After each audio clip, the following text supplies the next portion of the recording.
Thank you, James, for that look back at SCbio's accomplishments and also what's in store for the industry in the year ahead. My name is Austin Shirley. I'm the VP of Commercial Operations with Diversified Medical Healthcare and an SCbio board member. We're based in Greenville, South Carolina. We've always prided ourselves on being thought leaders in healthcare and focused on improving patient outcomes. We're experiencing unprecedented growth, and we will have more to share on that later this afternoon. We are honored to be a part of this growing industry in our state and are excited to learn more about the newly released Economic Impact Report by Dr. Joey Von Nesson, the leading research economist at the Darla School of Business.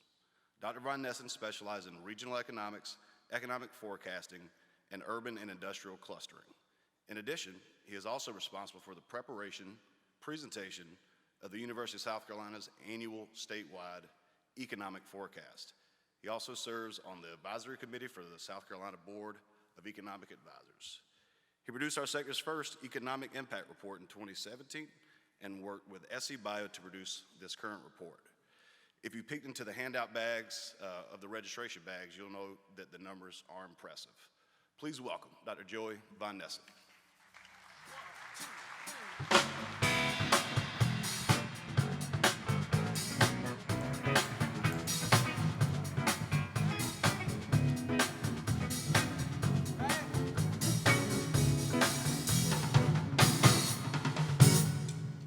I won't dance for you. I'm sorry about that. The dancing economist may not work too well. Well, good morning, everyone. Thank you all again for being here today and for inviting me to participate with you. Again, my name is Joey Von Nesson. I am a research economist with the Darla School of Business at the University of South Carolina, and I'm very excited to be here to be able to share these results with you with this new economic impact study that we've been preparing for the last several months in conjunction with SCbio. A lot of good results. Some of them you've heard at a high level already this morning. And so I just want to share with you in a bit more detail what these results really entail and what it implies about the life science industry in South Carolina, both today in 2022, as well as we move forward. And as we set the stage for these results, I think it's first to put into context what these results look like and what the life science industry looks like in South Carolina and relative to elsewhere in the U.S. And to do that, we have to get an assessment of how COVID, of course, has been affecting our economy and really put that into context. And one way we can do that is to think about an analogy, and the one I like to use is the idea that the COVID-19 pandemic effectively pushed a pause button on the great expansion that the U.S. economy was experiencing over the last decade. It was the longest expansion on record, going back to World War II from 2009 to 2020. And again, that was abruptly ended in early 2020 because of the pandemic. But following that pandemic-induced recession, we saw a rapid rebound in terms of our economic recovery, both in South Carolina and to a large extent at the national level as well. And over the last 18 months or so, we've seen a striking recovery that now puts us in a position to effectively push play again on this great expansion that we were experiencing up until 2020. So just a quick example of that in terms of the great recovery that we have seen over the last 18 months or so. You can see here an example of the recovery rates in the two previous recessions in South Carolina. So this specifically shows how employment has recovered in South Carolina, both following the Great Recession in 2008 and following the COVID-19 recession in 2020. And just notice the striking difference here. If you look at the red line there, you can see it took us about 6 full years to completely recover all the jobs that were lost in South Carolina following the 2008 recession or during the 2008 recession. And just compare that to what we've seen in green here, the COVID-19 recovery. This is a classic example of what economists call a V-shaped recovery pattern, a rapid decline in employment followed by a rapid recovery. And today, overall in South Carolina, we're about 1.5% away from our pre-pandemic employment levels. So again, we're in a much better position in 2022, really ready to hit play again on this great expansion that was paused in 2020 because of the pandemic itself. Now, how does life sciences play a role in this broader economic recovery? What can we say about life sciences with respect to how it compares to the rest of the state and the U.S. economy?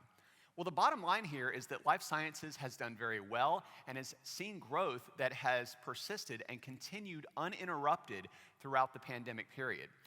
And moreover, we can also see that life sciences has been pulling up the average rate of growth in South Carolina consistently over the past decade. So this graph does a nice job of illustrating that point. Regardless of the period of comparison that you want to do over the previous decade, you see that South Carolina is consistently doing, or rather the life science industry is consistently outperforming South Carolina as a whole. And perhaps this is most striking if we just compare the pandemic period, looking at 2019 and comparing that to 2020, where we see growth rates of 4.9% in the positive compared to minus 4.8% for South Carolina as a whole. And this is for a variety of reasons, of course, but primarily due to demand, overall demand, where we see life sciences that has experienced strong demand in a variety of areas, everything from pharmaceuticals to PPE. And more generally, we see major advantages for life sciences that it brings to South Carolina, both during the pandemic period and more generally that we've seen over the past decade and that we expect to persist going forward. These are three major advantages that are summarized in the report that we can talk about in more detail, and each one of them helps to generate higher rates of growth for South Carolina. Number one, as you see, life science typically generates high-wage, high-skilled positions in South Carolina, more so than most other industry sectors in a variety of STEM fields. And we can see that, and we'll talk about in a moment how that generates a high volume of high-quality jobs, high-wage jobs that experience significant and consistent wage growth. Secondly, we see the life science industry create and enable a broader expansion of the knowledge economy in South Carolina. The knowledge economy is a broad definition of any industry sector that requires innovation and commercialization, coming up with new ideas and commercializing those in the marketplace. And what you'll find is that anytime you look at any region across the US in recent history, you'll find that the regions that are growing at the fastest rates tend to be those that have a strong knowledge economy base or are seeing the knowledge economy expand.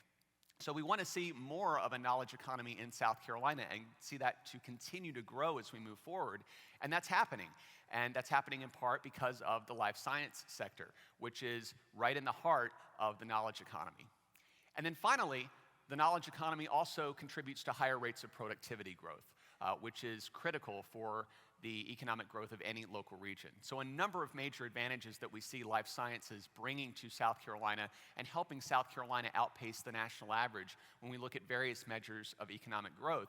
And South Carolina, in fact, has been outpacing the national average by many metrics over the previous decade. So we can get into more detail then and specifically talk about what the life science industry looks like, how we define it, and what the total economic impact is. And briefly, we can look at life science and divide it into two primary components: life science core and what we call life science ecosystem support.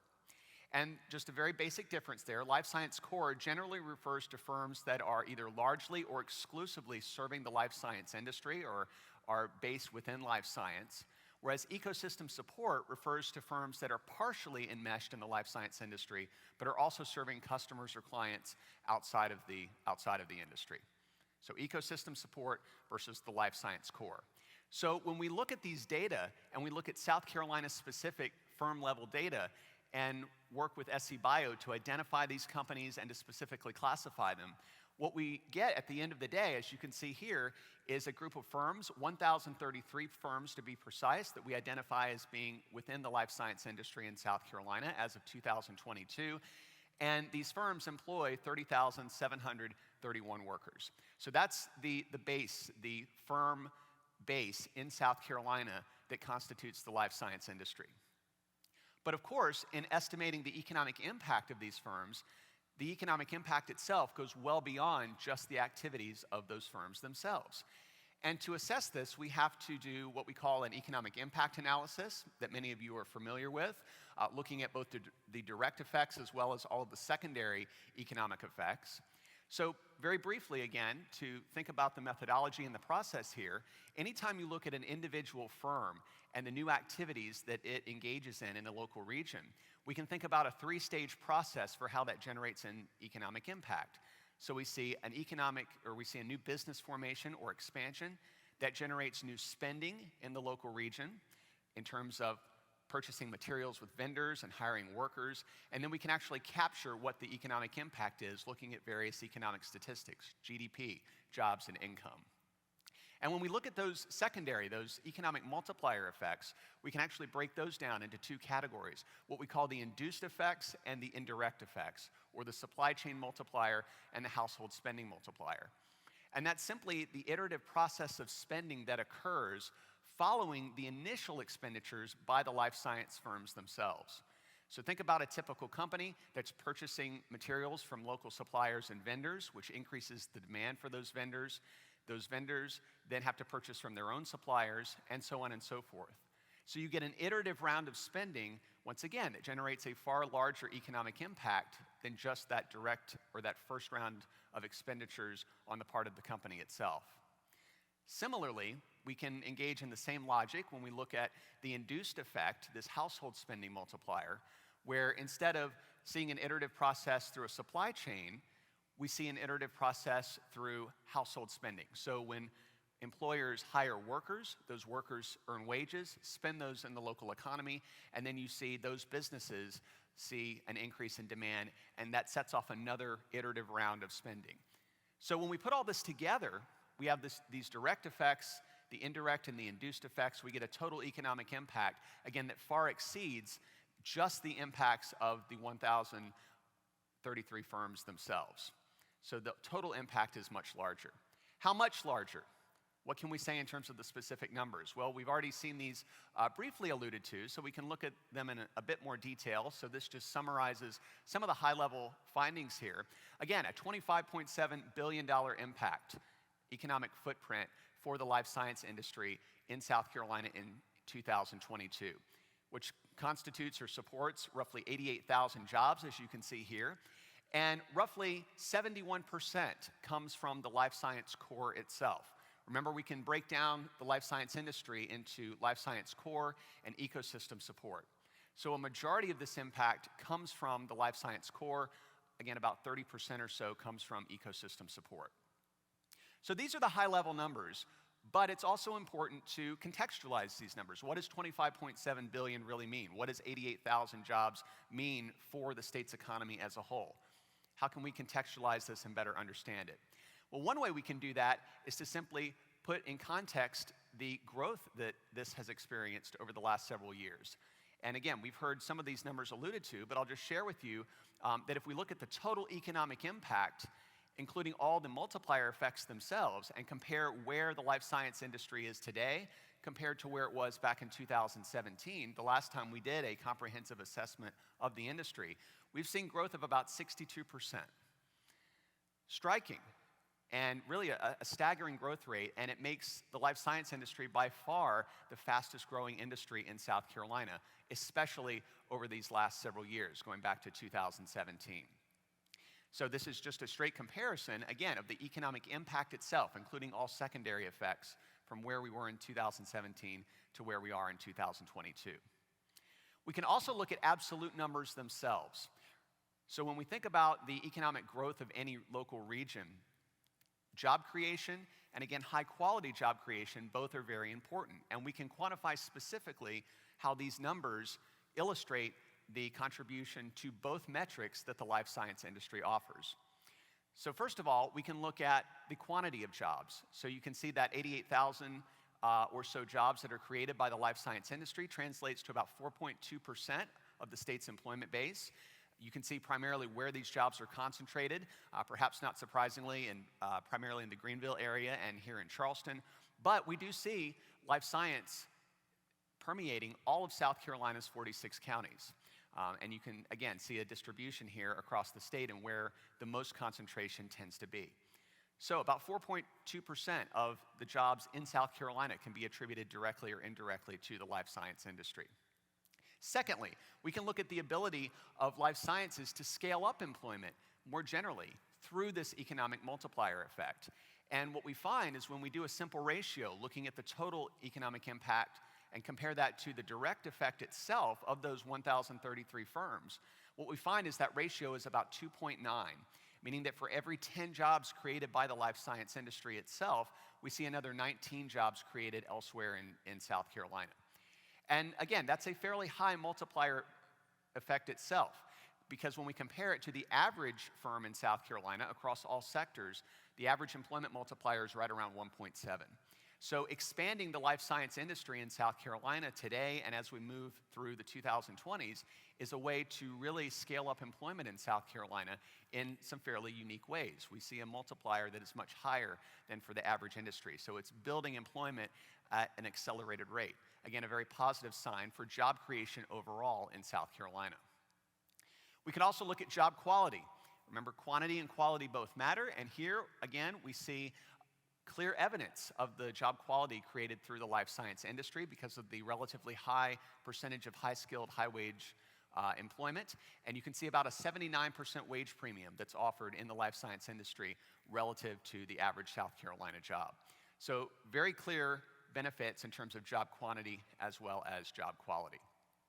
And then finally, we can compare how South Carolina is faring relative to the rest of the Southeast. So we can see these numbers in context from an absolute standpoint, looking at the quantity and the quality. We see how the growth rate has persisted throughout South Carolina, but it's also important to recognize that this growth rate is somewhat unique. The trends that we're seeing in South Carolina are somewhat unique in that South Carolina is growing at the fastest rate overall compared to every other southeastern state.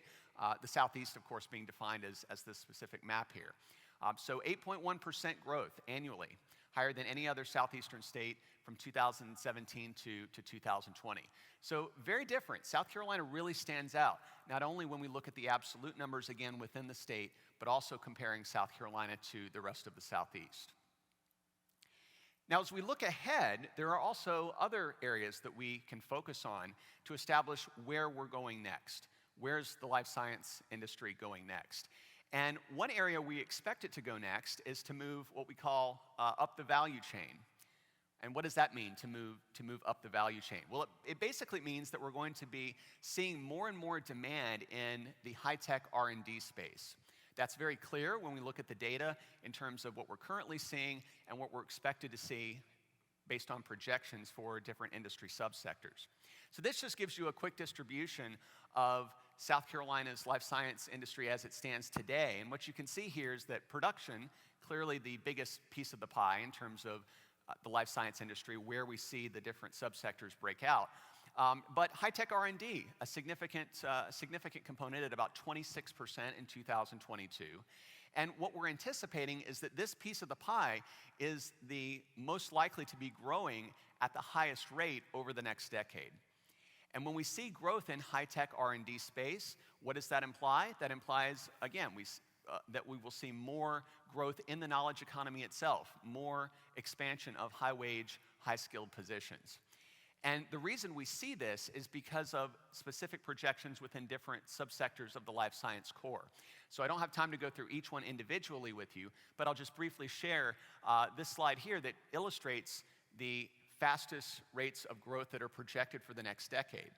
And the ones that are projected to grow at the fastest rate, 18.4% for research, testing, and medical laboratories, basically is the sector where we see the most concentration in the high-tech R&D space.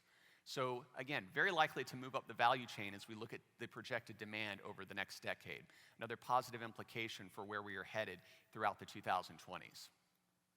And then finally, in this report, in addition to looking at the economic impact numbers themselves and contextualizing them, we also did a firm-level survey as part of this report to assess the strengths and weaknesses of the life science industry from the firm perspective, because we wanted to get some insight into what firms themselves are saying in terms of what South Carolina is doing well and what it can be doing better. And I just want to share with you 3 primary takeaways from the results of this survey that we conducted throughout the fall of last year and into early 2022. So 3 key findings.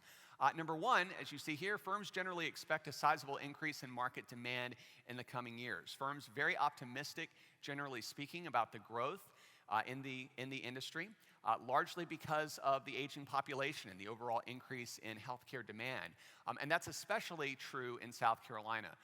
For a variety of reasons, we see South Carolina increasing in terms of its average age relative to the U.S. population. We don't have time to go into details on that, but because of that reality, we see more demand in South Carolina than elsewhere. So firms, generally speaking, very optimistic. Over 71% of the respondents report an expectation of growth in excess of 10% over the next 5 years. So again, very optimistic in general about the demand as we move forward. Second key takeaway, firm-level workforce challenges vary substantially based on industry subsectors. One of the key findings that we see is that if you look at the industry and the individual companies, individual firms that have a higher presence of high-tech R&D or more concentrated in high-tech R&D are less likely to be facing workforce challenges right now. And it tends to be because they are smaller companies, they tend to have lower turnover rates as well. So while workforce challenge is clearly a challenge for South Carolina and for all companies across all sectors, it really varies depending on the subsector that each company is operating within. And then finally, South Carolina perceived as having a positive business climate. So this is something that's critically important for us to maintain as we move forward. And you can see some of the primary advantages that were listed. Most of these shouldn't surprise us. A low cost of living, low business and labor costs, and strong state infrastructure, everything from the port to the technical college system. So a lot of major benefits that firms continue to resonate with and are willing to state publicly and privately as well through these surveys that they see as a major advantage for South Carolina and for the South Carolina economy. But of course, worker availability, still the most commonly cited challenge for most firms in the life science industry, again, as it is for companies across the board in South Carolina and the US. So as we wrap up, what is the bottom line here? The bottom line is that the life science industry is thriving in South Carolina. It is the fastest growing industry in South Carolina since 2017 and has been bumping the South Carolina or pushing South Carolina's growth upward, bringing it to a higher level than it would be otherwise, and helping South Carolina's economic growth continue to move forward at a faster pace than what we've seen for the US. That's been true in terms of our economic recovery over the last 18 months, and it's been true over the past decade as well. So a $25.7 billion economic footprint in South Carolina, 88,000 jobs. We see that while these are the headline numbers, there's a lot more to it than just those headline numbers. It really bodes well for the life science industry. We see that the life science industry is set to expand even further, and the seeds are really have been planted for strong growth over the next decade for life sciences in South Carolina. Thank you very much for your attention.